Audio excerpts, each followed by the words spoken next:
négatif, mais c'est sympa de parler de la laïcité comme pas une valeur. Je suis ravi d'être sympathique, mais enfin, mon but n'était pas que la laïcité soit sympa ou pas. Quand je disais, pour que les choses soient bien claires, que la laïcité n'est pas une valeur, ce n'était pas une manière de la déconsidérer, nous sommes bien d'accord là-dessus, c'est une manière de la mettre à sa place. En revanche, la laïcité dépend de valeurs. Par exemple, la liberté de conscience me paraît être une valeur, dont la pratique laïque dépend. Voilà. Maintenant, la mise en œuvre de la laïcité rencontre des obstacles. C'est une évidence. Ce que je peux en dire, c'est que ce qu'il y a de très gênant pour cette notion, c'est qu'il est beaucoup plus facile de savoir ce qui est enseigné pour le professeur que je suis, tel état de langue ou tel texte littéraire, que d'enseigner une valeur à ce point, ou plutôt d'enseigner un mot, à ce point controversé dans le champ social le plus immédiat. Et il n'est pas facile non plus, quand on assure quelques formations, ou quand on essaye d'assurer des formations, et ce sont souvent mes collègues historiens qui s'en chargent, sur la laïcité, de le faire aujourd'hui, où on voit bien que si c'est une valeur de la République, notre République, à l'heure actuelle, est traversée par des exploitations diverses de ce terme qui font qu'il faudrait encore pouvoir le stabiliser pour en faire véritablement un objet de contenu et d'enseignement pour nous. Ce que je puis en dire, en tout cas, c'est qu'effectivement, nous n'avons pas, pour notre part, la difficulté que j'imagine bien hein, en contexte médical et dans d'autres institutions. Ce que je voudrais rappeler, parce que je ne peux pas tout dire, c'est qu'il y a un débordement de cette notion de la laïcité qui ne va pas sans faire problème. La laïcité a été instaurée à l'école, elle visait les acteurs de l'école et les enseignants. C'est le système scolaire qui doit être laïque. Ça vise les enseignants. L'école est laïque, c'est pour ça qu'il n'y a pas de crucifix. L'école est laïque, c'est pour ça que le professeur a un devoir de neutralité républicaine sur les choses. La laïcité devenue un objet d'enseignement, ou en tout cas une valeur de la République qu'il faudrait enseigner, s'adresse désormais aux élèves. Alors on peut expliquer aux élèves pourquoi notre République est laïque et pourquoi notre école l'est.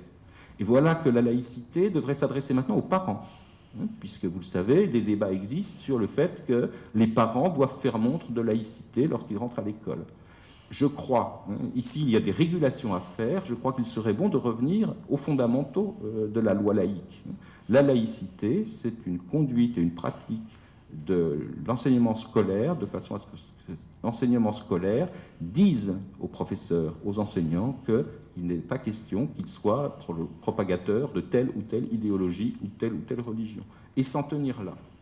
Je ne suis pas certain, j'essaie de relier les deux, que ce soit en expliquant à des mères de famille qu'elles ne peuvent pas accompagner des enfants à une sortie scolaire sous prétexte qu'elles portent un voile traditionnel de chez elles, que nous allons faciliter la reconnaissance de l'école comme institution au sein des quartiers.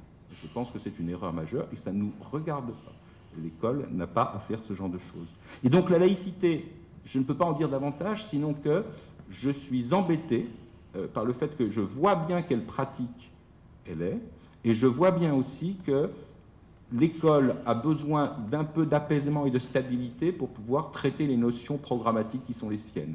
Et à l'heure actuelle, alors on peut espérer qu'un calendrier un peu moins immédiatement électoral permettra de repositionner les choses et de nouveau penser, mais c'est un peu triste de dire que l'on pourra penser dans la République quand la République aura voté.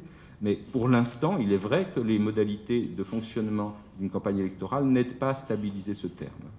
Enfin, une dernière chose, oui, je suis un représentant du second degré, néanmoins l'inspection générale est globale, il y a un groupe premier degré, et l'EMC s'adresse à la totalité. Et d'ailleurs, dire premier degré, second degré ne va pas tout à fait avec ce qu'est l'école aujourd'hui, puisque l'invention d'un cycle 3, CM1, CM2, 6e, a pour fonction là aussi de faire le lien, et plus que le lien, entre les deux univers qui se sont un peu méconnus. Et enfin, ce que vous présentez, je crois que d'une certaine façon c'est fait. La vie collective est enseignée à l'école. En revanche, vous parliez d'asséner, et là ce serait un peu long, mais la maternelle est un lieu où la sociabilité des enfants, les règles de la socialité, même j'y tiens, même le débat moral peut être posé en classe de maternelle. Il y a en tout cas une continuité du programme de MC que je vous recommande de lire avant de pouvoir reposer une autre question qui nous ferait perdre un peu de temps. Merci beaucoup pour vos réponses.